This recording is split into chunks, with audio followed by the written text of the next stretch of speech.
he played me a few tunes that he'd been working on with Space Ape, and I was just blown away, left, right and centre. It's just that full of space, dread, heavy atmospherics, exactly as the tracks ended up sounding, really. And he was saying he didn't know what to do with them, he didn't seem particularly confident about what to do with them. And I just said to Steve straight up, you know what, why are you wasting your time even thinking about other labels? Why not just do it yourself? And he did it.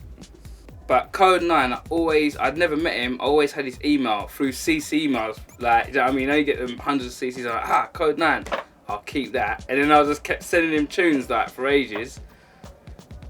Which then I ended up finding out that he used to download all them tunes I used to send him, but he just never replied. So don't take it personal, because he just doesn't reply. I know everyone's like, why isn't he replying? He never replied to me either, I still don't. I didn't know who Hyperdub was, didn't know who Code 9 was, nothing. But he said one line that said, I can get your tunes out there. And I was just like, oh my days, that's what I need.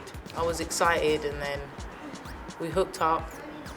And it was just like, we knew each other for like years. It was weird, really, really weird feeling. He's like a big brother to me, or an uncle or something. With Hyperdub, I feel like we're a family, like from the beginning. When I first met Iconica, it was just like, psh, we got on. And everyone else, even Darkstar, when they were Hyperdub, we were just like pals, like we've known each other for years. And Martin, he was like an angel, you know what I mean?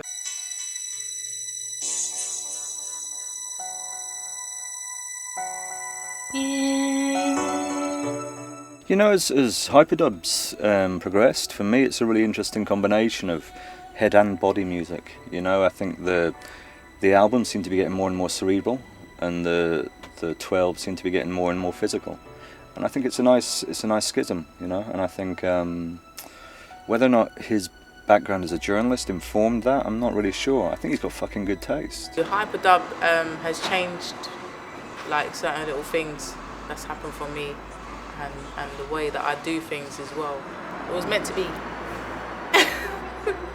It's a fucking freak colony, you know, if you look at it, really, basics. And it's like I've never seen so many comedians on one label, really. If you look at Scratcha, Cooly, the Hype Williams people, it is just this maverick crew of misfits who don't really seem to fit in anywhere else. I remember it was like Rat. He showed me about Bell, he was like, this guy, and he was like, yeah, and I listened to it, I was like, this is interesting, and then I was fixated on Archangel. Now, the whole Burial legacy is overwhelming, really, in terms of just seeing what the phenomenon has become, you know? I mean, I remember when Steve played me the first demos of Burial, he seemed quite surprised, because for me it was obvious at that point. I said, this is going to be huge. And I think Burial obviously is, all the more by his mysterious ways, is shaped the label, of course, to a certain extent. But I think what Steve's done really cannily is not just... He's been so active and almost in tandem with the popularity of Burial. He's put out more and more releases to stop it from being just like a one artist, perceived as just a one artist label. It's a really heavy experience for me to do live set. It's like a totally different feeling from DJing, and the nerves I get is the different types of nerves. Like, oh my days, I was doing a show in Spain and I was vomiting before the set, and then as soon as I sang the first line I was like, wee, happy. But before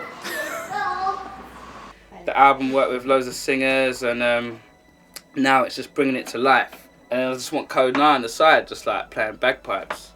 So maybe we can get a little petition on Fact.